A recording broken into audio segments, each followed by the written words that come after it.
Hi, I'm Mara Webster with In Creative Company, and I'm so thrilled to be leading today's conversation with HBO Max's Station 11 craft team to talk all about building the beautiful world in Station 11. We are joined today by Dan Romer, who is a composer for the series, Christian Sprenger, who is the DP of episode 101 and 103, Steve Cousins, who is the DP of episode 102, 5, 9, and 10, Helen Wong, who is the costume designer, Nani Casillas, who is the hair department head, and Lisa Lehman, who is the makeup department head. And Dan, I wanted to start with you because, the show itself obviously embraces the melancholy and embraces some of the darker sides that come with the particular story that it's telling and everything that these characters are being faced with along the way.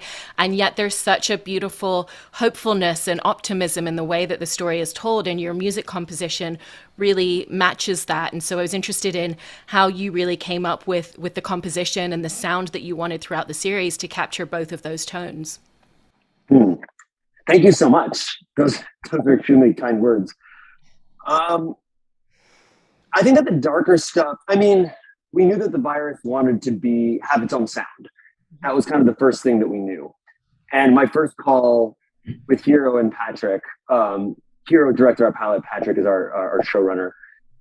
We knew we wanted some kind of sound for the virus that was like organic, but sort of otherworldly at the same time.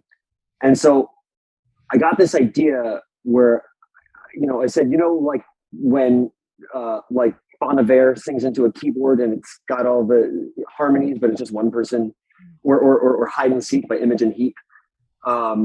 It's called a harmonizer. You sing one note and it makes all the harmonies for you with the keyboard.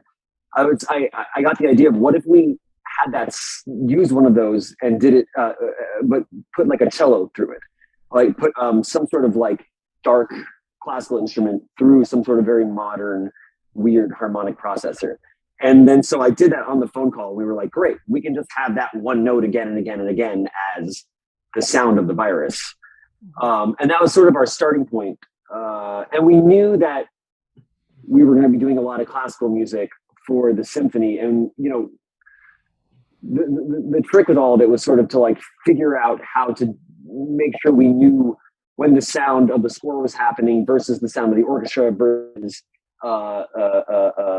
diegetic music, kind of like separate them out in a way that made them distinguishable. And so kind of like necessity, a lot of it grew out of necessity, where it was like, these are the kinds of sounds we're going to use for people to know it's score versus diegetic music. Diegetic music is music that's happening on screen. And so, yeah, it all kind of stemmed from that, what we started calling the demon cello, and kind of went from there. Yeah, I really love hearing all of that. And then Christian, in doing the photography on episodes 1 and 3, the show actually started by filming episode 1 and 3 together before a production break to film in the rest of the locations. And so you were really centered around Chicago and what the city looks like, and had that opportunity to film both kind of the beginning before these characters know what they're potentially going to be facing later in the story, and then also what does Chicago look like after that. And so I was interested in how you figured out a lot of the framing and a lot of the visual aesthetics in terms of the cinematography and how you wanted to frame it in those two different juxtapositions. Yeah, I think most of the original ideas that we sort of batted around with Hero and Patrick when we were prepping the show before production was really building these two worlds of, pre-virus and, post-virus, or what we were calling like year 0 and year 20. And so, our episodes, our pilot episode dealt with a lot of these flashback, flash forward moments where, a scene would end and then it would match cut to that exact same location, 20 years in the future. And so, a lot of Hero's original pitch on the show, when we were sort of conceptualizing the show at the very beginning, was that we didn't want it to be, this apocalyptic, sort of desolate gray landscape in the future, and where all the flashbacks to what it was like before the virus or before the apocalypse were like bright and sunny and full of lens flares. And then the, current day was the scorched sky and scorched earth. And so we sort of wanted to flip that expectation and, approach the current day as more of a more stark, a little bit less colorful, a little less saturated, a little bit darker and moodier. And then we wanted the contrast to year 20 to feel almost aspirational, almost like what heaven would feel like. We wanted it to be colorful and bright and lots of kinetic movement. And obviously we didn't shoot a lot of that stuff. Steve shot a majority of those episodes, but that was sort of our original concept that we sort of started, discussing with Patrick way early on. And so, that informed a lot of how we framed things, how we moved the camera, the production design that ended up, I don't want to speak for Helen, but that ended up dictating a lot of our creative decisions that the whole creative team were making in terms of what year 0 felt like and what year 20 felt like. And, once we sort of had that initial idea, sort of like what Dan was saying, we sort of had that as the spine of our approach. And then all of our ideas kind of could, be, bones that came off of that initial spine idea, if you will. Yeah, and Steve, you obviously had similar challenges as well. If you look at an airport, a location like the airport, where you're really utilizing so many different spaces within that, and there's what are the spaces that you're using and how you're framing them early on in the story, pre-virus and then post-virus, really going into a lot of typically unused spaces before narratively, because they're going into like every single corner and every single crevice and being in that space and spending so much time there. And so how did you similarly figure out what the spine and the root of the different visual languages were for you? Well, I think, to start with, when I saw episode 1 and 3 that Christian Hero had done, I had never shot a series where there was another DP or we were alternating DPs. And I was a little bit nervous going before I'd seen anything, just because I was like, okay, what style am I going to have to match? And, how do I take this over, And as soon as I saw 1 and 3, I was like, okay, this is good. These guys are speaking my language, and I really felt a kinship with the aesthetic these guys had started. And so for me, moving forward is really easy. I didn't even have to, after those first 2 episodes, I was like, okay, I can move forward. I can move into the future. I can do year 0 stuff. And I didn't have to, I could just feel grounded in my own choices without thinking too much about it. As Christian was saying, the year 20 stuff, it's a bit more fluid and yeah, nature didn't want to be oppressive, and so that was obviously choices we made in a wardrobe, production design, the post color that we added to the different scenes, and the airport space that we see both in year 20 and in year 0. It was a constant conversation really between Daniel Grant and I, the other DP, as to how do we make those shifts between the a slightly desaturated, less colorful year 0 and a more saturated year 20 in a space that was actually quite monochromatic. So a lot of that was just choices in using practical lighting. Some of the practical lighting we used had more warmth in it. Again, we kind of had a bit more saturation to the stuff that was in year 20. And I would say that generally speaking, and I think Christian could maybe say the same thing, that what was important for us was to have a look that felt organic. You can speak to this too, Christian, but for me, I wanted to use a lot of natural light, like wherever I could, natural light and practicals, which is, it's a common, there's a lot of DPs that like that. It's a common aesthetic, but for me in this show, it was particularly important to have that really natural feel to it. And for Daniel Grant too.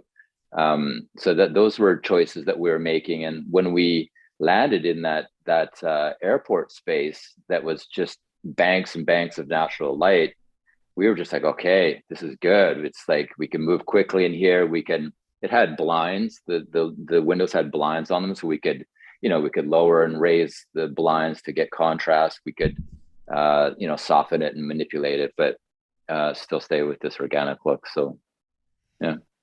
Mm-hmm. And then jumping over to talking about the wardrobe and the costumes with you, Helen, it's really interesting because when you look very close up, you can see so many specific details in terms of the way that you've distressed a lot of the material, or even just whites that are being worn that look very off-white and look like they haven't been, washed in a washing machine particularly, and have been worn more extensively than they would have been when we're looking at a lot of the year 20 and a lot of the post-virus.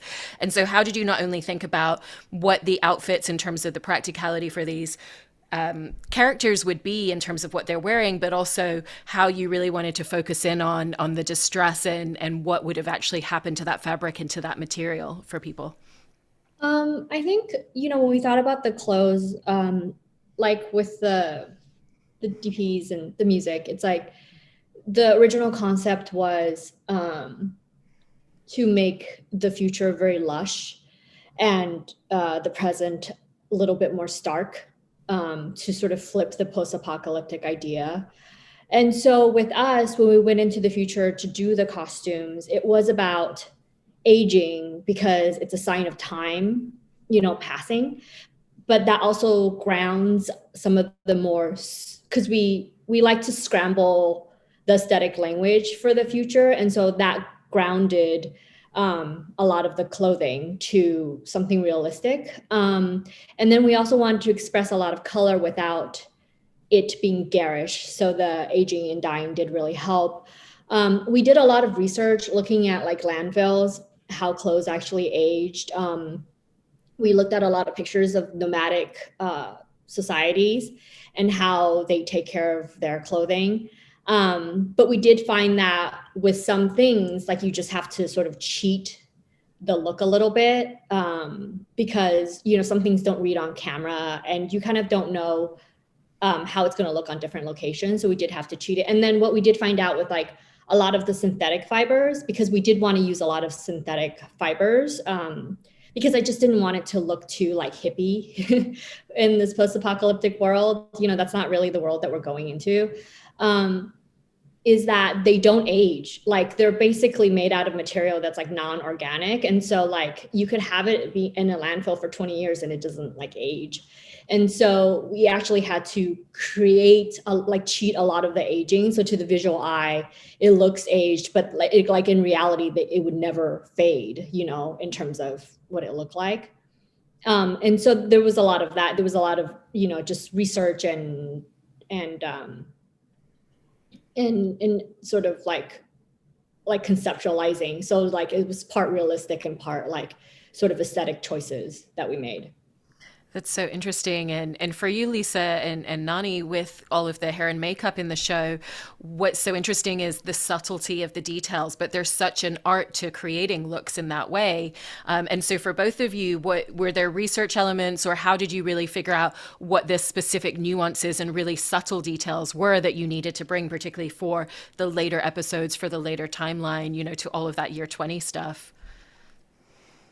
It basically, for me, it was, I went off of a lot of what Helen was doing, and I looked at a lot of her concept boards to really understand what people would look like. And then, of course, when they do the fittings, that helped to pull in the hairstyling, and depending where they were, if they were at Pinktree or, where they had access to being at the Museum of Civilization, like that dictates, how their hair may have looked because they had access to running water, or, if they're out in the wilderness, to really differentiate. There's a fine line between looking homeless and looking like you're just a little distressed, like you're just kind of lived in. So for me, it was basically a lot of looking at the costumes, locations, looking at how far Lisa was taking makeup, depending on what she was doing. I really looked to my partner's Helen, Austin, and Lisa to really kind of help me to find and really dial in the looks for each character. And was that the same for you, Lisa? A lot of it for me, I really went to Helen. For me, it was very important to find out what Helen was putting on the actors for the whole show to begin with, from once year 0 started to year 20. Because then I knew how far to take it, because I didn't want to compete with the wardrobe because it was so extravagant with the color and stuff for the future. And for the makeup, it was more about pulling it back. So we were kind of doing a little bit of opposite of what Helen was doing, because they didn't have access to makeup at that time. There were no stores, there's no beauty, So right. Everything we used for them that created a look for like the Traveling Symphony, I researched how they used to make makeup. And then I would put, like colors together, and I used primary colors. I didn't use like pastels or, lilac or, anything that was mixed so much. I really stuck to primary colors for the symphony as when they're doing their theater work, because that's how they could that's what they would make. They would, for me, it was out of herbs, out of flowers, each location they went to, they would pick, different things. In my head, they would pick different things, and talking with Patrick as well, to bring with them so they can create whatever they needed to for their shows. As far as the subtlety, everything of the makeup, it was a lot of spot touching. Didn't have a lot to do with like piling on makeup. We just had to make sure that everyone had a nice, clean look to them, but we also had to give them a little bit of a dirty type grunge look. So they didn't look, no one was bathing every day. They weren't not bathing all the time because they would go to streams, but they weren't that dirty. But we also wanted to keep a sheen about them. So when they're traveling in the sun, you saw that glow that they had from the traveling and working to, they get caught in the rain and stuff like that. So it was more about, making sure I was going along with what Helen was doing with the wardrobe, from the start to the finish, even in the costumes, because when they did their theater performances, I didn't want to put too much on them, because then it was just like, it's a lot of makeup, it's a lot of costume, it's a lot of hair. It was just too much. And the costumes were so beautiful and so extravagant and so big and lifelike that I wanted to just do a subtle splash of stuff. So I just kind of researched like abstract art. And that's how I came up with ideas for like the shows, the Traveling Symphony shows.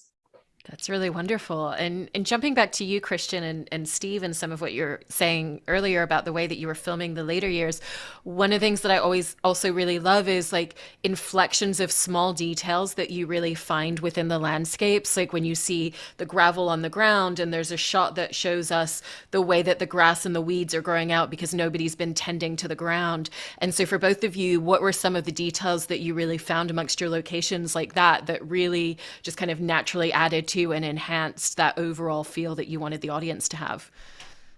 Yeah, I think, Steve obviously has quite a bit more of the year 20 stuff, so I'll let him probably answer more of this than I can. But, we definitely did in the pilot, for example, in the opening sequence of the pilot, when we're exploring the theater before, it kind of reveals that it's the flashback into the performance. We wanted to focus on basically just watching examples of nature and the earth kind of regaining control over what mankind had created and what, our civilization left behind. And, I think that's very much a huge aspect of the story, of course. It was, I think the philosophy from the top down was to try to find those little details that will thread together as a story that, isn't necessarily like perfectly laid out for the audience to understand from the beginning, is something that you're sort of working for as an audience member. And I think the philosophy from Patrick and Hiro was always, don't insult the audience's intelligence, challenge it, and by doing so, the audience that you're retaining have to work that much harder to figure out what the story is, but you're also forcing them to engage more with the work. And I think it's a really provocative way of making cinematic work. I think that's a lot of what the best movies and cinema that we've all grown up with and our favorite films are things that you have to work hard at, and you have to sit in the theater for 2 hours and pay attention to. And I think I think sometimes the trend on television is to make things a little easier for an audience to follow. And I think this show very much takes its audience's intelligence level very serious, and it's very fun to work under those circumstances. But I don't want to take away from Steve's answer to that question. It's probably much more qualified. Well, no, Christian, I think you're so right on about that. And for me, I think a big part of this is also the pacing of the show. Like for me, when I saw 1 and 3, that's what made it really stand apart, was that it allowed the viewer to just sit with it and let it come to you. And I think again, that's Patrick's strength, I think, as a writer. In terms of the aesthetic and the look of the future, Ruth Emmon, the production designer, was really driving that. And Ruth fought very, very hard to get us to these locations where you could see roads that were all naturally cracked with grasses growing up in them. And we didn't have the kind of money to just take over a highway and do a mile of CG and do all that work. We needed to find practical locations, like the gas station that you see originally, I think in episode maybe 4 or 6. We built at an old runway, so that old airport, so that the old runways were there that had all the grass growing in, and Ruth built the gas station there. And wherever we were, Ruth was always like, okay, like this, this is what we need to look at. Forget about that. We can do this. This is what I want to see. And I always felt really aligned with Ruth. I was always like, okay, great. If this is all we're seeing, love it. Let's do that. And Dan, I wanted to come back to you because obviously with the way that the story jumps back and forth through time, it actually allows for a really rich emotional texture in the experience of watching it. And again, a lot of that also then lends itself to the music composition that you've added, and was interested in how you worked with a lot of the scenes where we're, seeing a character like Kristen in the year 20, and then we're going back to her in Chicago, and we're seeing earlier moments, and what we're seeing visually is building all these different emotional layers and textures, and how you would work in finding the composition for scenes like that, and really making sure that you were adding and enhancing all of the different aspects that you need to in those moments. Yeah, I would say that generally more than time periods really having sounds, I would say characters and relationships kind of have sounds in the show, because I wanted, like I was saying before, I wanted to have the virus have its own sound, but Kirsten's theme, there's not really a Kirsten theme. There's sort of a Kirsten Jeevan theme sort of together. And it sort of just evolves in different ways throughout the show, but it's not like there's like a year 0 or year 1 version of the theme and a year 20 version of the theme. It's like they have their theme and it kind of twists and turns however it needs to twist and turn to fit that moment. And I mean, there is a lot of stuff where it's like we give little hints to people's themes at certain ages and then expand it, expand it as they get older, in Tyler's case. And then the kind of most like cerebral one, and Patrick was kind of like, there's different ways. When we were talking about how the music was going to work, it was kind of like we weren't always going to be sure what someone wrote in real life musically in the show, who wrote what, or if it's score or if it's real music happening in the show at certain points, that music from the actual that they wrote in the show would become score.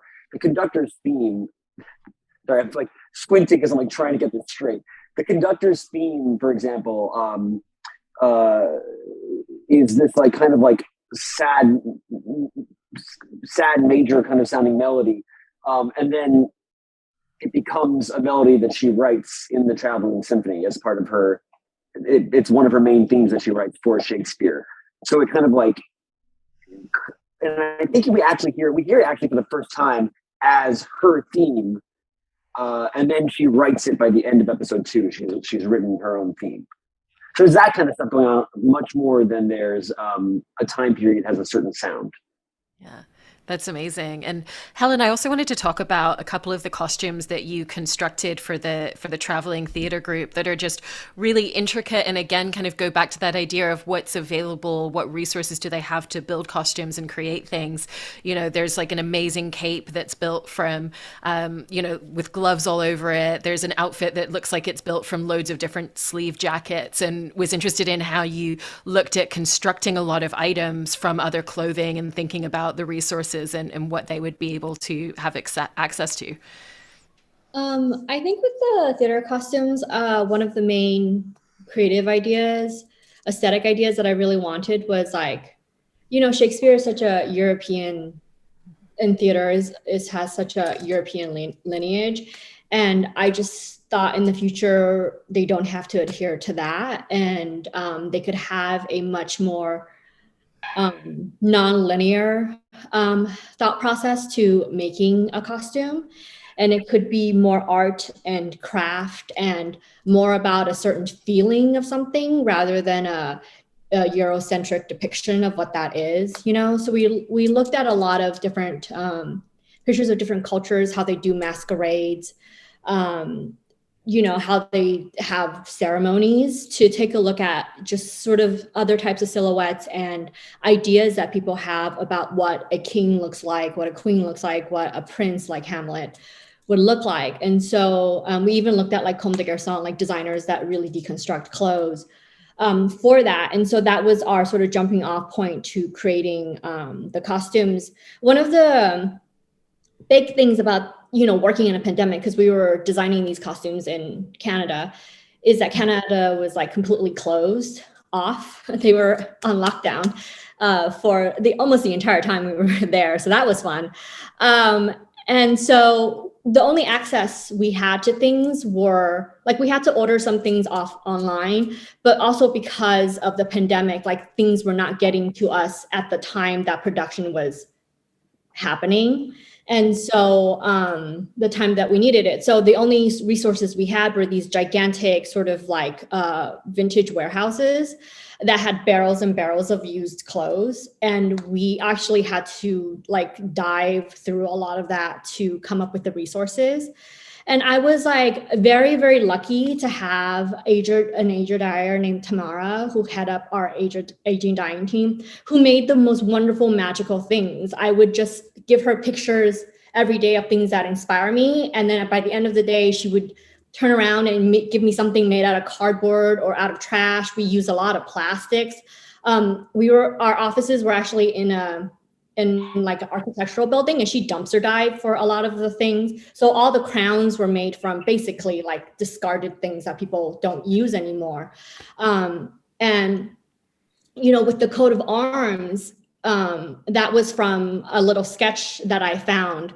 And I was like, wouldn't it be wonderful to do this? So it was a lot of sort of drawing a picture, having a lot of visual influences for how we kind of wanted to feel, and then mocking it up, and then seeing if it looks right. So there was a lot of trying on, mocking up, and seeing. And then one of the biggest things about sort of understanding the unique qualities of the symphony is like, these people, they got there by accident. It's not like they were excellent actors. Kirsten is different, but like everyone in the symphony, it's like they want to be there because it sort of helps them to digest sort of the trauma that they've experienced, and that's the family that they have. And so we didn't think that the people in the symphony were like expert craftsmen, so that was like a little, like a part of the detail that we did, is like, how can they construct these things without being like expert tailors?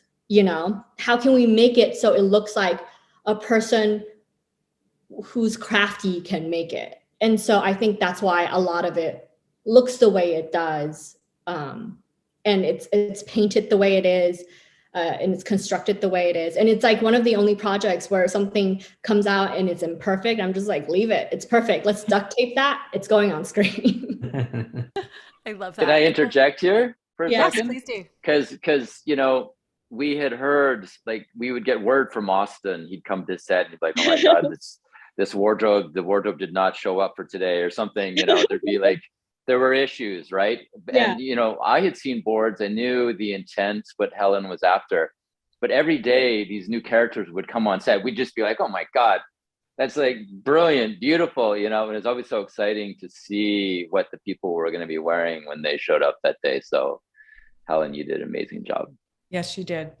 Thank you so much. And hair and makeup, it's just like everyone just worked so closely together on this project. It was just such a joy. I've never been on a project where everyone felt so familiar and so collaborative. Yeah. And just like, it's an incredible experience.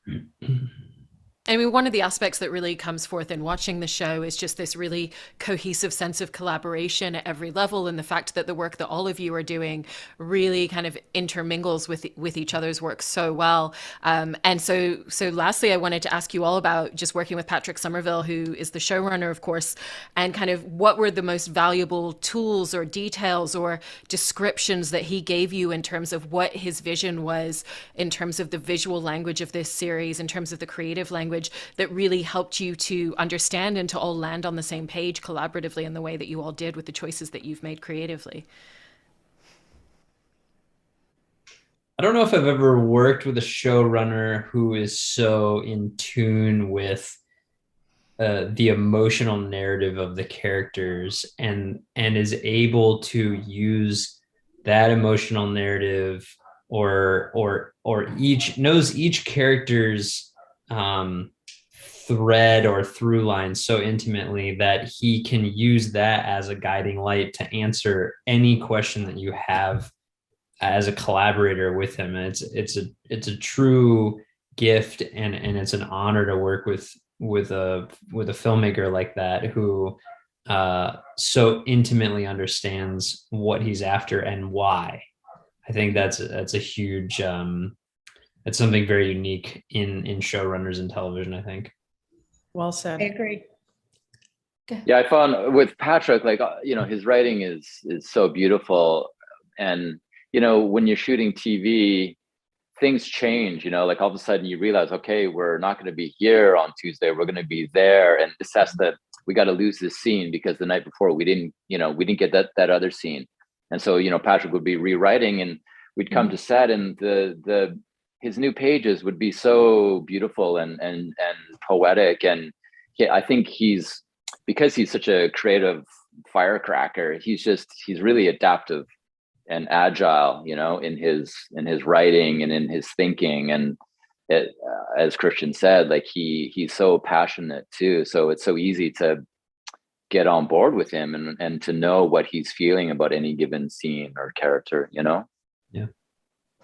He was also very accepting of getting information from us. I feel like if we came up with something, he was very open to hearing what we thought and our ideas. He trusts his department heads. Yeah. Mm-hmm. That was great. That was a very great experience as far as that goes. And if he really wanted something, he had so much reason behind it because, like Christian was saying, he just knew the characters, he knew their emotions, he knew the story, so he had so much reason behind it as to why he really wanted a certain way. But he was open to hearing everything we had to say. And there was times he just said, well, just do it, because he knew we would come up with whatever he wanted. Yeah. So it was a great experience all the way around. And I really feel that we all worked together like as a unit and really had to collaborate on this one because it was so detailed and so particular on what Patrick wanted. And we succeeded, I think. Yeah. It was great. Yeah, I think we would all agree, I'll speak for myself. It's kind of heartbreaking that this is a limited series because I would just love to keep making stuff with Patrick. Uh, You know. Patrick writes so beautifully, like his pilot and his second episode when I read it, when I went into a meeting with him in Hero, it was like the most beautiful 2 scripts of TV I've ever read, and I've read a bunch. But he is, like Lisa said, he trusts his department heads wholeheartedly, and like that sounds easy, but it's not. Every one of us has been in situations where people are not that open to the department heads sort of coming up with solutions. Like Patrick would give us a feeling that he wants, and he was very open to you coming up with solutions. Right.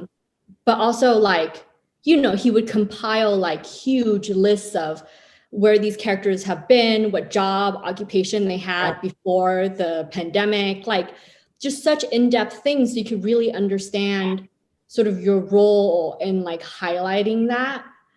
And then also he's like the king of just like absurd, like rare references. And it's just like every meeting is just like, okay, Patrick, yeah, I totally understand what you mean. Like Google, like, what do you mean? But he was like, I don't know. Patrick is like magic. I don't even know how to describe it. He's just like, he's like magic. He's an amazing guy. He's gonna get such a bad. But I was gonna say it's very hard to even start talking about Patrick. It's just like I don't know. I feel like when you're working with him, he just becomes this part of your life, and it's very difficult to like give like details about working with him because there's just so many of them, sort of, you know. Yeah. I really love hearing all of that, and I think this is such a unique and such a special show. And when you watch it, just the work that you've all done, as well as the rest of the crew, the cast, and the creative team, just everyone's bringing such a fantastic level of skill and care and dedication to this show. And I think that's why audiences are responding to it in the way that they are. So congratulations on everything with the series. Also very devastated now that it's only a mini series and not multiple seasons. And thank you so much for talking with us today. Really appreciate it from all of you. So thank you. Thank you. thank you. Thanks. Thank you.